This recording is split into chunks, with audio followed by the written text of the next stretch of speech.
Hello all, good morning. Welcome to Kerala stock market. അപ്പോൾ ഇന്നത്തെ പ്രധാന വിഷയം നിങ്ങൾ തമ്മിൽ കണ്ടു കാണും. ഒരു പ്രധാന മാർക്കറ്റ് ക്രാഷ് സമയത്ത് അല്ലെങ്കിൽ മാർക്കറ്റിൽ നമുക്ക് ഒരു തീരുമാനം എടുക്കാൻ കഴിയാത്ത സമയത്ത് നമ്മൾ എന്ത് ചെയ്യണം, അല്ലെങ്കിൽ നമ്മൾ എങ്ങനെ സ്വിംഗ് ട്രേഡിങ്ങിന് വേണ്ടിയിട്ടുള്ള നല്ല സ്റ്റോക്സ് തിരഞ്ഞെടുക്കണം, എങ്ങനെ വാച്ച് ലിസ്റ്റ് പ്രിപ്പയർ ചെയ്യണം, ആൻഡ് ഏതൊക്കെ സ്റ്റോക്സ് എന്തൊക്കെ രീതിയിൽ നമ്മൾ വിലയിരുത്തണം എന്നുള്ളതാണ് ഇന്നത്തെ സബ്ജക്റ്റ് നമ്മൾ ഡിസ്കസ് ചെയ്യാൻ പോകുന്നത്. സോ ഞാൻ ചെയ്യുന്ന രീതികൾ ജസ്റ്റ് ഒന്ന് ഞാൻ പറയുകയാണ്. അപ്പം ഒരു ബ്രോഡർ മാർക്കറ്റ് എന്താണെന്നുള്ള കാര്യം ഞാൻ ബേസിക്കലി നോക്കും. ലൈക്ക് ഇപ്പോൾ ഞാൻ ഇവിടെ എടുത്ത് വെച്ചിരിക്കുന്ന ചാർട്ട് നിഫ്റ്റി 50 എന്നുള്ളൊരു കാര്യത്തിലാണ് എടുത്ത് വെച്ചിരിക്കുന്നത്. അപ്പോൾ ഇന്നത്തെ swing trading watch list reveal ചെയ്യും മുന്നേ നിങ്ങൾ ഇതിൻ്റെ ഒരു ബേസിക്സ് അല്ലെങ്കിൽ ഈ ഒരു കൺക്ലൂഷനിലേക്ക് എത്താൻ കാരണമായ കുറച്ച് കാര്യങ്ങൾ നിങ്ങൾ മനസ്സിലാക്കുക. എന്നാലേ ഒരു ട്രേഡർ എന്ന നിലയിൽ നിങ്ങൾക്ക് മുൻപോട്ട് പോകാൻ കഴിയത്തുള്ളൂ. അപ്പോൾ ഞാൻ എന്തായാലും കുറച്ച് സ്റ്റോക്സ് വാച്ച് ലിസ്റ്റിൽ തിരഞ്ഞെടുത്ത് വെച്ചിട്ടുണ്ട്. അപ്പോൾ ആ ഒരു റീസണിലേക്ക് ഞാൻ എത്താനുള്ള കാര്യം ഞാൻ ജസ്റ്റ് ഒന്ന് പറയാം. അപ്പം ഞാൻ പറയാറ്, ഞാൻ പ്രധാനപ്പെട്ട രീതിയിൽ ഒന്നും എന്താ പറയുക വലുതായിട്ട് ഞാൻ സ്കാനേഴ്സോ അല്ലെങ്കിൽ അങ്ങനെയുള്ള കാര്യങ്ങളിലൊന്നും ഫോക്കസ് ചെയ്തല്ല കൂടുതൽ സ്റ്റോക്സ് തിരഞ്ഞെടുക്കുന്നത്. മാനുവൽ സ്കാനിങ് തന്നെയാണ് ഞാൻ ചെയ്യുന്നത്. അപ്പോൾ ഞാൻ ആദ്യം തന്നെ ബ്രോഡർ മാർക്കറ്റ് മനസ്സിലാക്കാനായിട്ട് ആദ്യം നിഫ്റ്റിയുടെ വ്യൂ ഒന്ന് ഞാൻ പറയുകയാണ്. എന്നിട്ട് നമുക്ക് സ്വിംഗ് ട്രേഡിംഗ് വാച്ച് ലിസ്റ്റിലേക്ക് കടക്കാം. സോ നിഫ്റ്റി നോക്കുകയാണെങ്കിൽ അറിയാം, ഒരു ഓൾ ടൈം ഹൈക്ക് സമയം വരെ വന്ന ശേഷം മാർക്കറ്റ് ഡൗൺ സൈഡ് വരികയാണ്. ആൻഡ് ഈ ഒരു ഏരിയ മാർക്കറ്റ് ഒരു പ്രധാനപ്പെട്ട ഒരു ഡേഞ്ചർ സോണിൽ നിൽക്കുകയാണ്. Like make or break level എന്ന് പറയാം നമുക്ക് വേണമെങ്കിൽ. ഒരു ലിക്വിഡിറ്റി ഒക്കെ എടുത്ത ശേഷം 25,690 എന്നുള്ള റേഞ്ചിൽ മാർക്കറ്റ് ട്രേഡ് ചെയ്ത് നിൽക്കുകയാണ്. സോ അവിടെ നിന്നും ഡൗൺ സൈഡ് വന്നാൽ എന്താണ് സംഭവിക്കുക? മാർക്കറ്റ് ഈ ഒരു ലിക്വിഡിറ്റി ഏരിയാസിലേക്ക് വരാൻ സാധ്യതയുണ്ട്. ഒരു 300 പോയിന്റ്സിന്റെ ഡൗൺ സൈഡ് പെൻഡിങ് ആണെന്ന് നമുക്ക് ഇങ്ങനത്തെ ഒരു വാച്ച് ലിസ്റ്റ് നോക്കിയാൽ അറിയാം. മേ ബി വന്നു കഴിഞ്ഞാൽ ഡൗൺ സൈഡ് വന്നു കഴിഞ്ഞാൽ 300-400 പോയിന്റ്സിന്റെ ഡൗൺ സൈഡ് വരാം. സോ നിഫ്റ്റിയുടെ വ്യൂ എന്താന്ന് പറഞ്ഞു കഴിഞ്ഞാൽ നമ്മളെപ്പോൾ മനസ്സിലാക്കുക, ഒരു ഡൗൺ സൈഡ് മൊമെന്റം ഉണ്ടെന്നുള്ള ഒരു യാഥാർത്ഥ്യ ബോധത്തോട് മാത്രം നമ്മൾ ബാക്കി സെക്ടറുകളിലേക്ക് പോകാനും സ്റ്റോക്സ് തിരഞ്ഞെടുക്കാനും മാത്രം ശീലിക്കുക. അപ്പം നിഫ്റ്റി ബാങ്ക് നമുക്ക് നോക്കിക്കളയാം. നിഫ്റ്റി ബാങ്ക് നിങ്ങൾ നോക്കുകയാണെങ്കിൽ നിഫ്റ്റിയിൽ നിന്ന് വിഭിന്നമായിട്ട് മാർക്കറ്റ് വെള്ളിയാഴ്ച ലാസ്റ്റ് ട്രേഡിൻ്റെ അത്യാവശ്യം നല്ല രീതിയിൽ പെർഫോം ചെയ്തിട്ടുണ്ട്. 60,000 റേഞ്ചിൽ നല്ല രീതിയിൽ ക്ലോസിംഗ് നടന്നിട്ടുണ്ട്.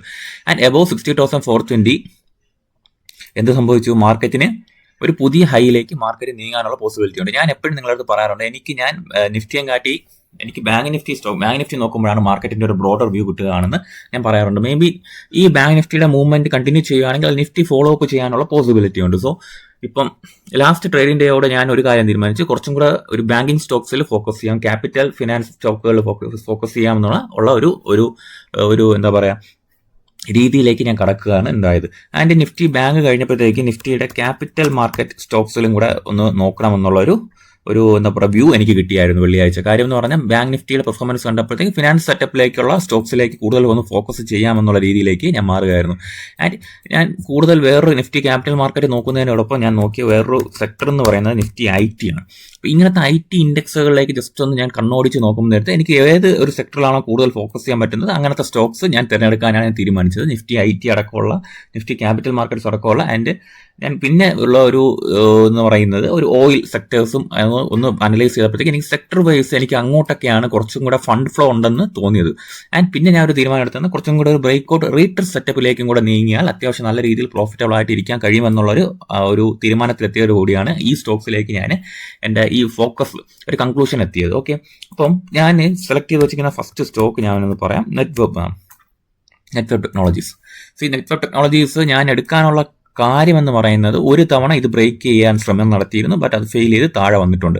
ആൻഡ് മാർക്കറ്റ് നല്ല റിസൾട്ടും കൂടെ വന്ന സ്ഥിതിക്ക് നെറ്റ്വെബിൽ അത്യാവശ്യം നല്ലൊരു മൊമെന്റത്തിനുള്ള പോസിബിലിറ്റി കണ്ടതുകൊണ്ടും ഇത് കണ്ടില്ലേ, വീക്ക്ലി ചാർട്ടിലാണ് ഞാൻ ആദ്യം നെറ്റ്വെബ് സെലക്ട് ചെയ്തത്. കുറച്ചും കൂടെ എന്താ പറയുക ഒരു പോസിറ്റീവ് സെന്റിമെന്റ്സ് ഉള്ള സെക്ടറിൽ നിന്ന് ഈ സ്റ്റോക്ക് തിരഞ്ഞെടുത്ത് വാച്ച് ലിസ്റ്റിൽ ഇട്ടതിന്റെ പ്രധാന കാര്യം എന്ന് പറയുന്നത് ബ്രേക്ക്ഔട്ട് റേറ്റർ സെറ്റപ്പ് അത്യാവശ്യം നല്ല രീതിയിൽ, അതായത് കുറച്ചും കൂടെ പ്രോബബിലിറ്റി കൂടുതലാണ്. ഒരു ബ്രേക്ക്ഔട്ട് എന്ന് പറയുമ്പോഴത്തേക്ക് അത് ഫെയിൽ ആവാനുള്ള പോസിബിലിറ്റി ഉണ്ട്. ബ്രേക്ക്ഔട്ട് റീടെസ്റ്റ് എന്ന് പറയുമ്പോൾ കുറച്ച് പ്രോബബിലിറ്റി കൂടുതൽ കിട്ടാൻ സാധ്യത ഉണ്ട് എന്നുള്ള ഒറ്റ കാരണം കൊണ്ടാണ് നെറ്റ്വെബ് ടെക്നോളജീസ് ഞാൻ അടുത്ത ആഴ്ചത്തെ പ്രയോറിറ്റി ലിസ്റ്റിൽ എടുത്തത്. ഞാൻ കഴിഞ്ഞ വീക്ക് ഒരു തവണ ഇതിൽ ട്രേഡ് എടുത്തിരുന്നു, ബട്ട് മൈനർ സ്റ്റോപ്പ് ലോസ് ആയതുകൊണ്ട് ആ സ്റ്റോപ്പ് ലോസ് ഹിറ്റ് ചെയ്തു. ബട്ട് കുഴപ്പമില്ല, വീണ്ടും ഒരു ട്രേഡബിൾ ഓപ്പർച്യൂണിറ്റി വരുന്നുണ്ട്. ആൻഡ് അക്യുമുലേഷൻ റേഞ്ച് ആണ് ഇത്. നിങ്ങൾ നോക്കുകയാണെങ്കിൽ ടോട്ടലി നല്ലൊരു അക്യുമുലേഷൻ റേഞ്ച് എന്ന് പറയുന്നത് 3,000 റേഞ്ച് എന്ന് പറയുന്നത് അത്യാവശ്യം നല്ലൊരു അക്യുമുലേഷൻ റേഞ്ച് ആയിരുന്നു നെറ്റ്വെബിൽ. അപ്പോൾ നമുക്ക് നോക്കാം, മൺഡേത്തെ ഒരു ഓപ്പണിംഗിൽ അത്യാവശ്യം നല്ല റിസൾട്ടും കൂടെ വന്ന സ്ഥിതിക്ക് ഒരു 5% to 10% മൂവ്മെന്റ് മൺഡേ തന്നെ പോസിബിലിറ്റി ഉണ്ടെന്നാണ് എനിക്ക് തോന്നുന്നത്. അപ്പോൾ എന്തായാലും നെറ്റ്വെബ് ടെക്നോളജീസ് ഒരു ബ്രേക്ക്ഔട്ട് റീറ്റർ സെറ്റപ്പ് എന്ന നിലയിൽ നമുക്ക് ഫോക്കസ് ചെയ്ത് ട്രേഡിന് വേണ്ടിയിട്ട് വാച്ച് ചെയ്യാം. ഓക്കെ, അത്യാവശ്യം നല്ലൊരു പ്രൈസ് ആക്ഷൻ, ഒരു അക്യുമുലേഷൻ ഫേസ്. ആൻഡ് നിങ്ങൾ ഇവിടെ നോക്കുകയാണെങ്കിൽ തന്നെ ഒരിക്കൽ റീടെസ്റ്റ് ചെയ്തു ആൻഡ് ആ സോൺ ബ്രേക്ക് ചെയ്യാൻ കഴിയാതെ താഴോട്ട് വന്നു. ആൻഡ് മാർക്കറ്റ് വീണ്ടും ഇൻ ദ സോണിൽ നിൽക്കുകയാണ്. ലൈക്ക് ഇപ്പോൾ 3400 എബോവ് ബ്രേക്ക് ചെയ്യാനായിട്ട് മാർക്കറ്റ് വെയിറ്റ് ചെയ്യുന്ന ഒരു ഫീലാണ് എനിക്ക് വന്നത്. 3450 മുകളിൽ അത്യാവശ്യം നല്ലൊരു മൂവ്മെന്റ് നെറ്റ്വർക്ക് ടെക്നോളജീസ് തരാനുള്ള പോസിബിലിറ്റീസ് ഉണ്ട്. കാര്യം മോശം മാർക്കറ്റിലും ഗുഡ് പ്രൈസ് ആക്ഷൻ, ലൈക്ക് കൂടുതൽ ഇടിഞ്ഞില്ലെങ്കിലും മാർക്കറ്റ് എന്ത് ചെയ്തു, ഹോൾഡ് ചെയ്തു, ആ ഏരിയാസ് ഹോൾഡ് ചെയ്തു എന്നുള്ളതാണ് ഈ നെറ്റ്വർക്ക് ടെക്നോളജീസ് എടുക്കാനുള്ള ഫസ്റ്റ് എന്താ പറയുക ഒരു ക്രൈറ്റീരിയ എന്ന് പറയുന്നത്. അടുത്ത സ്റ്റോക്ക് ഞാൻ ഫോക്കസ് ചെയ്യുന്നത് ഓയിൽ മേഖലയിൽ നിന്നും ഹിന്ദ് പെട്രോയാണ്. ഉള്ളതിൽ സെക്ടർ വൈസ് മാത്രമല്ല, ഞാൻ അത്യാവശ്യം ടെക്നിക്കലി സ്ട്രെങ്ത്, ലൈക്ക് കുറച്ചും കൂടെ മാർക്കറ്റിനെ ഹോൾഡ് ചെയ്യാൻ കണക്കാക്കിയിട്ടുള്ള പ്രൈസ് ആക്ഷൻ എങ്ങനെ കാണിക്കുന്നു എന്നുള്ളതാണ് ഞാൻ വാച്ച് ചെയ്തത്. ഇപ്പോൾ നിങ്ങളിവിടെ നോക്കുകയാണെങ്കിൽ ഞാൻ ചാർട്ടിൻ്റെ എല്ലാം മായ്ക്കുകയാണ്, ഡ്രോയിങ്സ് മായ്ക്കുകയാണ്. നിങ്ങൾ നോക്കി നെറ്റ്വർക്ക് ടെക്നോളജീസ് ഹിന്ദുസ്ഥാൻ പെട്രോളിയം നോക്കുകയാണെങ്കിൽ മാർക്കറ്റ് 500 to 512 റേഞ്ചിൽ എന്തായാലും സപ്ലൈ എടുക്കുന്നുണ്ടെന്നുള്ള കാര്യം നമുക്കറിയാം. നിങ്ങൾ ഇവിടുത്തെ ക്യാൻഡിൽസ് നോക്കുകയാണെങ്കിൽ അറിയാം. ആൻഡ് പ്രൈസ് ആക്ഷൻ വൈസ് നിങ്ങൾ നോക്കുകയാണെങ്കിൽ ഒരു ഡബിൾ ടോപ്പ് ഫോർമേഷൻ നമുക്കിവിടെ വേണമെങ്കിൽ ജസ്റ്റ് ഒന്ന് പറയുകയും ചെയ്യാം. പക്ഷെ ടെക്നിക്കലി അങ്ങനത്തെ ഒരു കാര്യങ്ങളൊക്കെ ഉണ്ടെങ്കിൽ പോലും ഇവിടുത്തെ പ്രൈസ് ആക്ഷൻ, ലാസ്റ്റ് ക്യാൻഡിൽസിന്റെ പ്രൈസ് ആക്ഷൻ നമ്മൾ നോക്കുകയാണെങ്കിൽ മാർക്കറ്റ് ഈ ഒരു ഏരിയ ഹോൾഡ് ചെയ്യാനുള്ള അറ്റംപ്റ്റ് നടത്തുകയാണ്. 430 എന്നുള്ള റേഞ്ച് ബ്രേക്ക് ചെയ്യാതെ അറ്റംപ്റ്റ് നടത്തുകയാണ്. അപ്പോൾ സ്ട്രക്ചർ വൈസ് നോക്കുകയാണെങ്കിൽ, ഇപ്പോൾ നിങ്ങൾ നോക്കുകയാണെങ്കിൽ തന്നെ അറിയാം മാർക്കറ്റ് എന്തുകൊണ്ട് ഈ ഒരു ബുള്ളിഷ് എൻഗൾഫിംഗ് പോലെയാണ് വന്നത്. 457 റേഞ്ചിൽ ബുള്ളിഷ് എൻഗൾഫിംഗ് പോലെ ഹിന്ദു പെട്രോ എന്ന് പറഞ്ഞ സ്റ്റോക്കിന്റെ ഒരു പ്രൈസ് ആക്ഷൻ കാണിച്ചു. അപ്പോൾ എന്താണ്, ഞാൻ ഉള്ളതിൽ മികച്ച പ്രൈസ് ആക്ഷൻ ആൻഡ് മാർക്കറ്റിന്റെ വിയർനെസ്, ലൈക്ക് മാർക്കറ്റിന്റെ സെല്ലിംഗ് പ്രഷർ ഹോൾഡ് ചെയ്യുന്ന സ്റ്റോക്സ് മാത്രം തിരഞ്ഞെടുക്കുക ആൻഡ് അത് ഇതുപോലെയൊക്കെ അനലൈസ് ചെയ്യാൻ ശ്രമിക്കുക. ഇപ്പോൾ 457 റേഞ്ചിൽ മാർക്കറ്റ് ഹോൾഡ് ചെയ്യുന്നതുകൊണ്ട് തന്നെ നമുക്ക് നോക്കാം ഒരു 3 to 5% മൂവ്മെന്റിന്റെ പോസിബിലിറ്റി നമുക്കിവിടെ കാണുന്നുണ്ട്. 3 to 5% മൂവ്മെന്റ്, ഒരു 480 റേഞ്ച് വരെയൊക്കെ മാർക്കറ്റ് ഒന്ന് പുഷ് ചെയ്യാനുള്ള പോസിബിലിറ്റി നമുക്കിവിടെ കാണാം. കാര്യം ഈ ഒരു റേഞ്ചുള്ള 5 ടൺ എന്ന് പറയുന്നത് എന്തായാലും ഒരു സപ്ലൈ സോൺ ആയിട്ട് തന്നെ ആക്ട് ചെയ്യും. കാര്യം അവിടുത്തെ ക്യാൻഡിൽ സ്റ്റിക്സ് നോക്കുകയാണെങ്കിൽ അത്യാവശ്യം നല്ലൊരു സപ്ലൈ ഉണ്ട്. അപ്പോൾ മേ ബി ഒരു ഡൗൺ സൈഡ് വരാനാണെങ്കിൽ പോലും ഈ ഒരു സപ്ലൈയിലേക്ക് റീച്ച് ചെയ്യാനുള്ള പോസിബിലിറ്റിയാണ് ഞാൻ കാണുന്നത്. എന്തായാലും ഹിന്ദ് പെട്രോ എന്തായാലും എൻ്റെ ഒരു ഹൈ പ്രയോറിറ്റി ലിസ്റ്റിൽ ഫോക്കസ് ചെയ്യാനായിട്ട് ഞാൻ തീരുമാനിച്ചിട്ടുണ്ട്. മറിച്ച് ഈ സ്റ്റോക്ക് ഞാൻ എന്താ പറയുക ഒഴിവാക്കും, അല്ലെങ്കിൽ ഈ വാച്ച് ലിസ്റ്റിൽ നിന്ന് ഒഴിവാക്കണമെങ്കിൽ ഒരു 430 റേഞ്ചിന് താഴെ ഒരു ക്ലോസിംഗ് വരണം. 430 താഴെ ക്ലോസിംഗ് വരുവാണെങ്കിൽ ഓക്കെ നമുക്ക് പറയാം വീണ്ടും ഈ സ്റ്റോക്ക് ഒരു ബയസ് നമ്മുടെ ബെയറിഷ് ട്രെൻഡിലേക്ക് നമുക്ക് നീക്കാം. അല്ലാത്ത പക്ഷം ലാസ്റ്റ് ട്രേഡിന്റെ ഒരു എൻഗൾഫിംഗ് ക്യാൻഡിൽ വന്നിട്ടുണ്ട്. സോ നമുക്കിതൊന്ന് ഫോക്കസിലേക്ക് വെക്കുന്നത് കൊണ്ട് തെറ്റില്ല. ഹിന്ദുസ്ഥാൻ പെട്രോളിയം.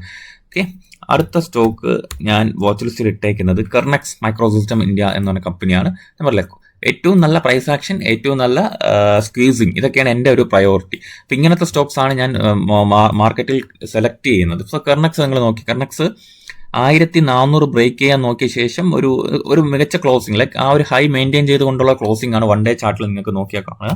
അപ്പോൾ ഞാൻ വീക്ക്ലി ചാർട്ട് ഒന്ന് കാണിക്കാം. വീക്ക്ലി ചാർട്ട് നിങ്ങൾ നോക്കിയാൽ കുറച്ചും കൂടെ ഒക്കെ നിങ്ങൾക്ക് ഒരു വ്യൂ കിട്ടും.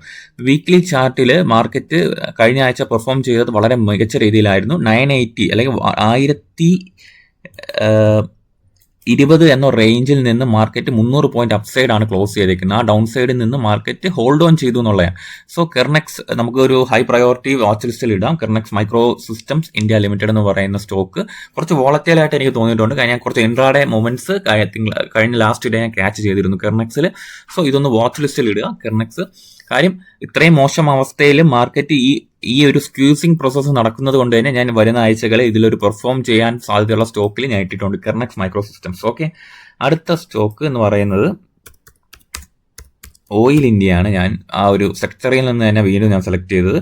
ഞാൻ ഓൾറെഡി ഹോൾഡ് ചെയ്യുന്നുണ്ട്, ചെറിയൊരു ക്വാണ്ടിറ്റി ഞാൻ ഹോൾഡ് ചെയ്യുന്നുണ്ട്. ഞാൻ പ്രധാനപ്പെട്ട ഗ്രൂപ്പുകളിലൊന്നും ഞാൻ ഇട്ടിട്ടില്ലായിരുന്നു. ബട്ട് ഓയിൽ ഇന്ത്യ അത്യാവശ്യം നല്ല രീതിയിൽ പെർഫോം ചെയ്യുന്നതായിട്ട് എനിക്ക് ഫീൽ ചെയ്യുന്നുണ്ട്.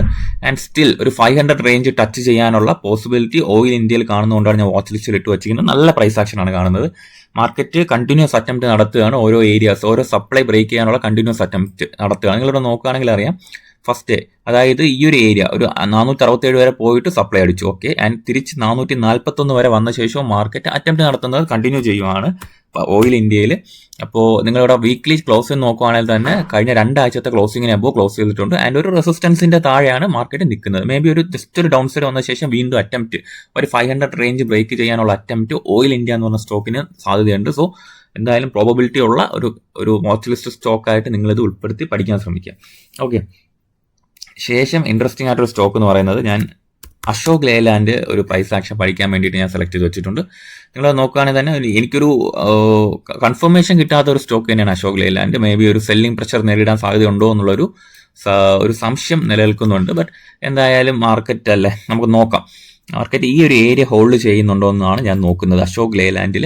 അപ്പം മാർക്കറ്റ് ഒന്നെങ്കിൽ നമുക്ക് ഇതിന്റെ ഒരു കാര്യം എന്ന് പറയുന്നത് മേ ബി നമുക്ക് രണ്ട് രീതിയിൽ ഇതിനെ കാണാം. അശോക് ലേലാൻഡ് ടോപ്പ് ചെയ്ത് നിൽക്കുകയാണോ എന്നുള്ള ഡൗട്ട് എനിക്കുണ്ട്. കാര്യം രണ്ട് സപ്പോർട്ട് സോൺസ് ഇതിൽ കാണുന്നു. 175 ആൻഡ് 163 ആണ് ബെസ്റ്റ് ഏരിയാസ് ആയിട്ട് ഞാൻ കൺസിഡർ ചെയ്യുന്നത്. മറിച്ച് ഈ സ്റ്റോക്ക് 183 റേഞ്ച് ബ്രേക്ക് ചെയ്ത് താഴെ വരുവാണെങ്കിൽ ടോട്ടലി നമുക്കിത് അവോയ്ഡ് ചെയ്യാം. ഓക്കെ, 183 റേഞ്ച് ബ്രേക്ക് ചെയ്ത് താഴെ വരാൻ ടോട്ടലി അവോയ്ഡ് ചെയ്യാം. മറിച്ച് ഈ ഒരു കൺസോൾട്ടേഷൻ ബ്രേക്ക് ചെയ്യുകയാണെങ്കിൽ അടുത്ത ലെഗ് ഓഫ് റാലി നമുക്ക് ഇതിൽ പ്രതീക്ഷിക്കാം. അപ്പം നിങ്ങൾ ഇതിന്റെ ഒരു ടോട്ടൽ പ്രൈസ് ആക്ഷൻ നോക്കുകയാണെങ്കിൽ കണ്ടില്ലേ, ഇങ്ങനത്തെ മൂവ്മെന്റ്സ്, അതായത് ഒരു സൈഡ് വേസ് മൂവ്മെന്റ്സിന് ശേഷം മാർക്കറ്റ് അശോക് ലേലാൻഡിൽ ഒരുപാട് തവണ അപ്സൈഡ് പോയിട്ടുണ്ട്. സൈഡ് വേ മൂവ്മെന്റ്സ് ഇതിൽ മോസ്റ്റ്ലി ഒരു എപ്പോഴും നടക്കുന്ന ഒരു കാര്യമാണ്. അപ്പോൾ എന്തായാലും അശോക് ലേലാൻഡ് 180 റേഞ്ച്, ഈ 180 ഹോൾഡ് ചെയ്യുന്നുണ്ടോ നമുക്കൊന്ന് വാച്ച് ചെയ്യേണ്ടതായിട്ടുണ്ട്. 180 റേഞ്ച് ഹോൾഡ് ചെയ്യുന്നുണ്ടെങ്കിൽ മേ ബി വീണ്ടും ഒരു ട്രേഡ് ആക്ടിവേഷൻ ഉള്ള പോസിബിലിറ്റി അശോക് ലേലാൻഡിൽ ഉണ്ട്. കുറച്ച് അപ് ട്രെൻഡ് പോകുന്ന സ്റ്റോക്കാണ്. അപ്പം നമ്മൾ തീരെ മോശം സ്റ്റോക്കുകളൊന്നും തിരഞ്ഞെടുക്കാതെ കണ്ടോ, ഒരു ബേസ് ബ്രേക്ക്ഔട്ടിന് ശേഷം അശോക് ലേലാൻഡ് ഒരുപാട് കാലമായിട്ട് അപ് ട്രെൻഡ് കണ്ടിന്യൂ ചെയ്യുന്ന ഒരു സ്റ്റോക്ക് ആയതുകൊണ്ടാണ് ഞാൻ ഫോക്കസ് ചെയ്യുന്നത്. അപ്പം ഞാൻ ജസ്റ്റ് ഇത്രേ ഉള്ളൂ, 180 റേഞ്ച് ഹോൾഡ് ചെയ്യുന്നുണ്ടോ എന്ന് നോക്കും. 180 റേഞ്ച് ഹോൾഡ് ചെയ്യുന്നുണ്ടെങ്കിൽ വരുന്ന ആഴ്ചകളിൽ ബ്രേക്ക്ഔട്ടിനുള്ള ഒരു പോസിബിലിറ്റി നോക്കിയിട്ട് ഞാൻ ഹോൾഡ് ചെയ്യും, അല്ലെങ്കിൽ വാങ്ങാനായിട്ടുള്ള ഒരു ഇന്റൻഷൻ കാണിക്കും. ജസ്റ്റ് ചെറിയ ഒരു റൂൾ മാത്രമേ ഉള്ളൂ, 180 ഹോൾഡ് ചെയ്യുന്നുണ്ടോ ഇല്ലയോ, ഈ ഒരു സോൺ മാർക്കറ്റ് ഹോൾഡ് ചെയ്യുന്നുണ്ടോ ഇല്ലയോ. അപ്പോൾ നമ്മൾ സിമ്പിൾ ആയിട്ട് മാർക്കറ്റിനെ കാണാൻ ശ്രമിക്കുക, വലിയ കോംപ്ലിക്കേഷൻ ഒന്നും ഇല്ലാതെ. അപ്പോൾ ഒരു സൈക്കോളജിക്കൽ തീരുമാനങ്ങളും കൂടെ എടുക്കാനായിട്ടുള്ള അറ്റംപ്റ്റ് നടത്തി കഴിഞ്ഞാൽ വളരെ ബെറ്റർ ആയിട്ടുള്ള ട്രേഡിംഗ് ഡിസിഷൻസ് നമുക്ക് എടുക്കാൻ കഴിയും. ഓക്കെ, നെഫ്രോ പ്ലസ് എന്ന് പറഞ്ഞ സ്റ്റോക്ക് ഉണ്ട്. നെഫ്രോ ഒരു IPO സ്റ്റോക്കാണ്. അപ്പോൾ എനിക്ക് IPO ബേസുകൾ ഇപ്പം വലിയ തൃപ്തി ഇല്ലെങ്കിൽ പോലും ഞാൻ ഫോക്കസ് ചെയ്യുന്ന ഒരു stock nephro care health service എന്നാണ്. നിങ്ങളിവിടെ നോക്കുകയാണെങ്കിൽ തന്നെ ഒരു പെർഫെക്റ്റ് ഒരു അക്യുമുലേഷൻ മാർക്കറ്റിൽ നടക്കുന്നുണ്ട്. 515 മുകളിൽ ക്ലോസ് ചെയ്ത് കഴിഞ്ഞാൽ അത്യാവശ്യം നല്ല മൂവ്മെന്റ് നെഫ്രോ കെയറിന് കിട്ടുമെന്നുള്ള പ്രതീക്ഷയിൽ ഞാനും വാച്ച് ലിസ്റ്റിൽ ഇട്ട് വെച്ചിട്ടുണ്ട്. ഞാൻ ഒരിക്കൽ ട്രേഡ് എടുത്തു, പ്രോഫിറ്റിൽ ഇറങ്ങി, ആൻഡ് എൻ്റെ ടാർഗറ്റ് അടിച്ച ശേഷം ഞാൻ വീണ്ടും ഈ സ്റ്റോക്ക് ഒന്ന് വാച്ച് ലിസ്റ്റിൽ ഇട്ട് വെച്ചു. കാര്യം മാർക്കറ്റ് അത്യാവശ്യം ഈ ഒരു സ്റ്റോക്കിൽ അത്യാവശ്യം നല്ല കൺസോൾട്ടേഷൻ നടക്കുന്നുണ്ട്. ഇപ്പോൾ 480 470 റേഞ്ചിലേക്ക് വീണ്ടും മാർക്കറ്റ് എത്താനുള്ള പോസിബിലിറ്റി ഉണ്ടോ എന്ന് ചോദിച്ചാൽ വളരെ നല്ലധികം പോസിബിലിറ്റി ഉണ്ട്. കണ്ടില്ല, ഈ ഒരു ഏരിയ, ഈ ഒരു ട്രെൻഡ് ലൈൻ മികച്ചൊരു ഡിമാൻഡായിട്ട് ഞാൻ ആക്ട് ചെയ്യുകയാണ്. അപ്പം ഈ ഡിമാൻഡായിട്ട് ആക്ട് ചെയ്യുന്ന സോൺ ആയതുകൊണ്ട് നമുക്കിവിടെ മാർക്ക് ചെയ്ത് വയ്ക്കാം, ഡിമാൻഡാണ്. ഈ ട്രെൻഡ് ലൈൻ എന്ന് പറയുന്നത് ഡിമാൻഡാണ്. അപ്പോൾ 470 റേഞ്ച് ഹോൾഡ് ചെയ്യുന്നുണ്ടോ എന്നുള്ളതായിരിക്കും ഈ ഒരു സ്റ്റോക്കിന്റെ എൻ്റെ റൂൾ എന്ന് പറയുന്നത്. 470 ഹോൾഡ് ചെയ്യുന്നുണ്ടെങ്കിൽ ഓക്കെ, വരുന്ന ആഴ്ചകളിൽ മൂവ്മെന്റിന് പോസിബിലിറ്റി ഉണ്ട്. നെഫ്രോ ഒരു IPO ബേസിസിൽ ഞാൻ തൽക്കാലം എനിക്കൊരു തൃപ്തി ഇല്ല പല സ്റ്റോക്കുകളിലും, ബട്ട് ഞാൻ ഈ സ്റ്റോക്ക് എന്തായാലും ഫോക്കസ് ചെയ്യാൻ. കാര്യം ഞാൻ ഒരിക്കൽ പ്രോഫിറ്റബിൾ ആയിട്ട് ഇറങ്ങിയ സ്റ്റോക്കാണ്. മൂവ്മെന്റ് വരുമ്പോൾ അത്യാവശ്യം നല്ല ബ്ലാസ്റ്റിംഗ് മൂവ്മെന്റിനുള്ള പോസിബിലിറ്റി ഉണ്ട്. അപ്പം ഈ ഒരു 515 അതായിരിക്കും ബെറ്റർ ലെവൽ എന്ന് എനിക്ക് തോന്നുന്നു. 515 എബോവ് 515 മാർക്കറ്റ് അറ്റംപ്റ്റ് നടത്തോ ഇല്ല എന്നുള്ളതാണ് എൻ്റെ റൂൾ. ഇതിൽ എൻ്റർ ആവാനായിട്ടുള്ള എൻ്റെ ക്രൈറ്റീരിയ അതാണ്. സ്ട്രെങ്ത് എബോവ് 515 മുകളിൽ മാർക്കറ്റ് ക്ലോസിങ്ങിനുള്ള അറ്റംപ്റ്റ് നടത്തുന്നുണ്ടോ എന്നുള്ളത് നോക്കും. അപ്പം നെഫ്രോ കെയർ ഹെൽത്ത് സർവീസ് എന്തായാലും വാച്ച് ലിസ്റ്റിൽ ഇടുക. 480 ഹോൾഡ് ചെയ്യുന്നുണ്ടെങ്കിൽ മാർക്കറ്റിൽ സ്ട്രെങ്ത് ആയിട്ട് നിൽക്കും. ഓക്കെ, 470 ഈ ഒരു 470 ഹോൾഡ് ചെയ്യുന്നുണ്ടെങ്കിൽ മാർക്കറ്റിൽ സ്ട്രെങ്ത് ഉണ്ടാവും, അല്ലാത്ത പക്ഷം വീക്ക്നെസ് ഉണ്ടാവും. മാർക്കറ്റ് ഇങ്ങനത്തെ സ്റ്റോക്കുകളുടെ പ്രത്യേകത എന്ന് പറയുന്നത് ഞാൻ കാണുന്നത്, ഒന്നെങ്കിൽ ഇത് ഇവിടെ ഹോൾഡ് ചെയ്യണം, ഹോൾഡ് ചെയ്യാത്ത പക്ഷം ഈ ഒരു ബേസ് ഒരു 450 460 റേഞ്ചിലോട്ടൊക്കെ താഴെ വന്ന് പോകാനുള്ള പോസിബിലിറ്റി ഉണ്ട്. സോ ജസ്റ്റ് നിങ്ങൾ ഈ സ്റ്റോക്ക് നോക്കുമ്പോഴത്തേക്കും നിങ്ങൾ ട്രേഡിംഗ് ഡിസിഷൻ എടുക്കുമ്പോഴത്തേക്കും 470 ഹോൾഡ് ചെയ്യുന്നുണ്ടോ ആൻഡ് 515 ഹോൾഡ് ചെയ്യുന്നുണ്ടോ, ഈ രണ്ട് ട്രേഡിംഗ് ഡിസിഷൻസ് എടുക്കുമ്പോഴത്തേക്ക് നിങ്ങൾ ഇങ്ങനത്തെ ഒരു ക്രൈറ്റീരിയ വയ്ക്കുക ഏതൊരു സ്റ്റോക്കിൽ. അപ്പോൾ നിങ്ങൾക്ക് കൂടുതൽ ടെൻഷൻ ഇല്ല. മറിച്ച് നമ്മൾ കൂടുതൽ കോംപ്ലക്സ് ആയിട്ടൊന്നും നിൽക്കേണ്ട, ജസ്റ്റ് 2 ഒരു ഡിമാൻഡും ആൻഡ് റെസിസ്റ്റൻസിന്റെയും ഉള്ള പ്രൈസ് ആക്ഷൻസ് മാത്രം ഫോക്കസ് ചെയ്ത് നിങ്ങൾ വരയ്ക്കുന്ന കീ ലെവൽസ് ഹോൾഡ് ചെയ്യുന്നുണ്ടോ നോക്കി മാത്രം സ്വിംഗ് ട്രേഡിംഗ് ഡിസിഷൻസ് എടുക്കുക, മോശം മാർക്കറ്റുള്ള അവസ്ഥയിൽ പ്രത്യേകിച്ച് കൂടുതലായിട്ട്. ഓക്കെ, സോ അടുത്ത സ്റ്റോക്ക് എൻ്റെ വാച്ച് ലിസ്റ്റിലുള്ളത് NMDC ആണ്. നിങ്ങൾ നോക്കുകയാണെങ്കിൽ അറിയാം, NMDC 1 വീക്ക് ചാർട്ട് ഞാൻ ഇടാം. 1 വീക്ക് ചാർട്ട് നിങ്ങൾ ഒന്ന് അനലൈസ് ചെയ്താൽ നിങ്ങൾക്ക് മനസ്സിലാവും. ഇതിൻ്റെ ഒരു ഹൈ എന്ന് പറയുന്നത് 150 റേഞ്ചിലോട്ടൊക്കെ ആണ് ഹൈ കിടക്കുന്നത് NMDC ലിമിറ്റഡിൻ്റെ. ആൻഡ് മാർക്കറ്റ് ഇപ്പോൾ നിലവിൽ ട്രേഡ് ചെയ്യുന്നത് 182 റേഞ്ചിലാണ്. ആൻഡ് ഈ ഒരു റേഞ്ചിൽ മാർക്കറ്റ് എന്താ ചെയ്യുന്നത്, അതിൻ്റെ മുന്നത്തെ ഹിസ്റ്ററി നമ്മൾ മനസ്സിലാക്കുകയാണെങ്കിൽ ഇതൊരു പ്രോപ്പർ സപ്ലൈ നടന്ന മേഖലയാണ്. 82 to 77 നിങ്ങൾ നോക്കി ഇതിൻ്റെ മുന്നത്തെ ഹിസ്റ്ററി നമ്മൾ പരിശോധിക്കുമ്പോൾ ഈ മുന്നത്തെ ഹിസ്റ്ററിയിൽ ഒരു സപ്ലൈ മാർക്കറ്റ് നടന്ന സ്ഥലമാണ്. ഓക്കെ, ആൻഡ് മാർക്കറ്റ് എന്താ ഇവിടെ ചെയ്യുന്നത്, ആ സപ്ലൈക്ക് മുകളിൽ ട്രേഡ് ചെയ്യാനുള്ള അറ്റംപ്റ്റ് ഒരു തവണ നടത്തി. ആൻഡ് ബട്ട് ഫെയിലായി താഴെ വന്നു. ആൻഡ് മാർക്കറ്റ് വീണ്ടും ഈ സപ്ലൈ ബ്രേക്ക് ചെയ്ത് പോകാനുള്ള അറ്റംപ്റ്റ് നടത്തുക. അപ്പോൾ എന്തായിരിക്കും, ഇതൊരു സ്ലോ മൂവിങ് സ്റ്റോക്ക് ആയതുകൊണ്ട് തന്നെ ആളുകൾ അധികം ഒന്നും വാച്ച് ചെയ്യാറില്ല NMDC പോലുള്ള സ്റ്റോക്കുകളൊന്നും. ബട്ട് ഞാൻ കുറച്ചും കൂടെ ഒരു എന്താ പറയുക പീസ്ഫുൾ ട്രേഡിങ്ങിന് വേണ്ടിയിട്ട് ഇങ്ങനത്തെ സ്റ്റോക്സ് ഞാൻ ഫോക്കസ് ചെയ്യാറുണ്ട്. ജസ്റ്റ് കുറച്ചൊക്കെ അലോക്കേറ്റ് ചെയ്ത് മാറി നിൽക്കാമല്ലോ എന്നുള്ള മൈൻഡ് സെറ്റിൽ ഇങ്ങനത്തെ വലിയ എക്സ്പ്ലോസീവ് മൂവ്മെന്റ്സ് ഒന്നും നടക്കാൻ സാധ്യത ഇല്ലാത്ത ടൈം ആണെങ്കിൽ ഞാൻ നോക്കും. അപ്പം നിങ്ങൾ ഇവിടുത്തെ പ്രൈസ് ആക്ഷൻ ക്ലോസ്ലി വാച്ച് ചെയ്താൽ ഈ ഒരു സപ്ലൈ ടെസ്റ്റ് ചെയ്യുന്നത് നിങ്ങൾ കണ്ടല്ലോ, അതിന് മുന്നത്തെ സപ്ലൈസ് എല്ലാം മാർക്കറ്റ് ടെസ്റ്റ് ചെയ്യുന്നുണ്ട്. നമ്മൾ കുറച്ചും കൂടെ നല്ല രീതിയിൽ ഒന്ന് അനലൈസ് ചെയ്യാൻ ശ്രമിച്ചാൽ മാർക്കറ്റ് ഒരുപാട് തവണ റീസെന്റ് ആയിട്ടുള്ള സപ്ലൈസ് ബ്രേക്ക് ചെയ്യാനുള്ള അറ്റംപ്റ്റ് നടത്തുകയാണ്. അപ്പോൾ ഇതിലും സിമ്പിൾ റൂൾ ഇതാണ്, ഈ ഒരു സ്വിംഗ് ലോ ഹോൾഡ് ചെയ്യുന്നുണ്ടെങ്കിൽ നമുക്ക് 96 റേഞ്ചിലേക്ക് അല്ലെങ്കിൽ 78 ഹോൾഡ് ചെയ്യുന്നുണ്ടെങ്കിൽ മാർക്കറ്റ് 78 എന്നുള്ള ഈ റേഞ്ച് ഹോൾഡ് ചെയ്യുന്നുണ്ടെങ്കിൽ മാർക്കറ്റ് ഈ ഒരു ഹൈ അല്ലെങ്കിൽ 98 എന്നുള്ള ഹൈ ബ്രേക്ക് ചെയ്യാനുള്ള അറ്റംപ്റ്റ് നടത്തും. ഓക്കെ, ഇപ്പം നിലവിൽ 82 പ്രൈസ് ആണ്, 82 റേഞ്ചാണ് നിൽക്കുന്നത്.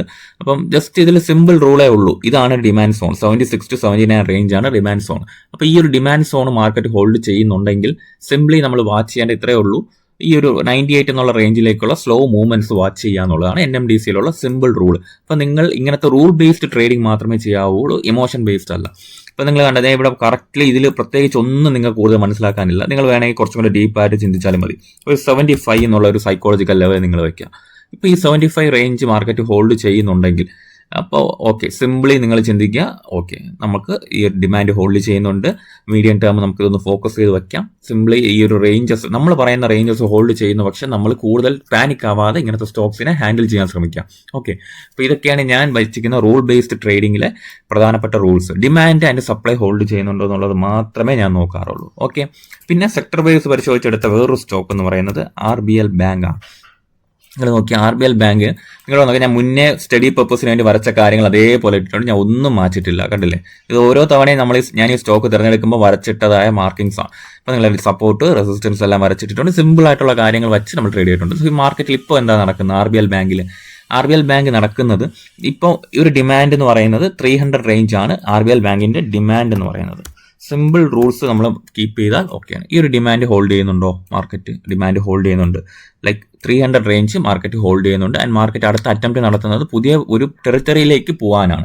ഓക്കെ, ഇപ്പം മാർക്കറ്റ് നോക്കുന്നതെന്ന് പറഞ്ഞാൽ റീസെന്റ് ആയിട്ടുള്ള ഹൈ 331 ആണ്. അപ്പോൾ ആ 331 എന്നുള്ള ഹൈ ബ്രേക്ക് ചെയ്ത് കഴിഞ്ഞാൽ 3 to 6% മൂവ്മെന്റിനുള്ള പോസിബിലിറ്റി RBL ബാങ്കിൽ നമുക്ക് ഇവിടെ കാണാൻ കഴിയും. എന്താണ്, പുതിയ ടെറിട്ടറിയിലേക്ക് മാർക്കറ്റ് നീങ്ങുകയാണ്, അതിനുള്ള അറ്റംപ്റ്റ് മാർക്കറ്റ് നടത്തുകയാണ്. കഴിഞ്ഞ 3 ദിവസം ട്രേഡിംഗ് രീതി നോക്കുകയാണെങ്കിൽ കണ്ടില്ലേ, ഇവിടെ നിന്ന് പിൻബാർ വന്ന് ഈ ഒരു ഡിമാൻഡ് ഏരിയയിൽ നിന്ന് മാർക്കറ്റ് റീബൗൺസ് ചെയ്ത് പുതിയ സോണിലേക്ക് മാർക്കറ്റ് കടക്കുകയാണ്, പുതിയ ടെറിട്ടറിയിലേക്ക് മാർക്കറ്റ് കടക്കുകയാണ്.